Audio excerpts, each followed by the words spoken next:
ఇంతకుముందు కూడా చెప్పా, చెడుని చెవిలో చెప్పు మంచిని అరిచి చెప్పు అన్నటువంటిది ఇప్పుడు పాటిస్తున్నారు. గతంలో కూడా రాష్ట్ర అభివృద్ధి కోసం అట్లా చేసి ఉండాల్సింది.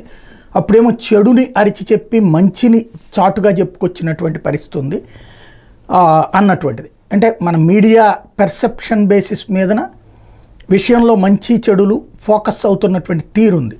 ఇప్పుడు ఇది లోకల్ ఎడిషన్లో రాసుకొచ్చారు, కర్నూలు జిల్లాకు సంబంధించినటువంటి దాంట్లో.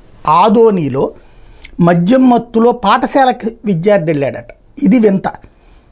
10వ తరగతి చదివే అబ్బాయి ఆదోనిపట్నంలో ప్రభుత్వ ఉన్నత పాఠశాలలో 10వ తరగతి చదువుతున్న విద్యార్థి మద్యం మత్తులో హాజరయ్యాడు. ఈ ఘటన ఆలస్యంగా వెలుగు చూసింది. తన పుట్టినరోజు నాడు ఆ విద్యార్థి మరో 4 మిత్రులతో కలిసి పాఠశాలలోనే పుట్టినరోజు వేడుకలు జరుపుకున్నాడు.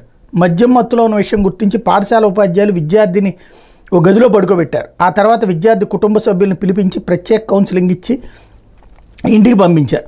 విషయం తెలుసుకున్న ఆదోని సబ్ కలెక్టర్ విద్యాశాఖ అధికారులతో విచారణ జరిపించినట్టు సమాచారం. అంటే 10th క్లాసు గవర్నమెంట్ స్కూలు, అంటే పేద బిడ్డలు వాళ్ళు కూడా మద్యానికి బానిస అవుతున్నారు. అంటే ఇప్పుడు తాగడం అనేటటువంటిది తప్పు కాదు, లేకపోతే తాగితే తప్పేంటి అనేటటువంటిది ఎప్పుడైతే ప్రారంభమవుతుందో అదొక వ్యసనం, అది దరిద్రం, అది దుర్మార్గం అని కాకుండా తప్పేంటి, తాగితే తప్పేంటి, అందులో ఎంజాయ్మెంటు, ఈ టైప్లో ఎప్పుడైతే ప్రొజెక్షన్ ప్రారంభమైపోయిందో ఇప్పుడు చివరికి 10th క్లాస్ చదివే గవర్నమెంట్ స్కూల్ పిల్లాడంటే గవర్నమెంట్ స్కూల్లో చదువుతున్నారంటేనే పేదరికం.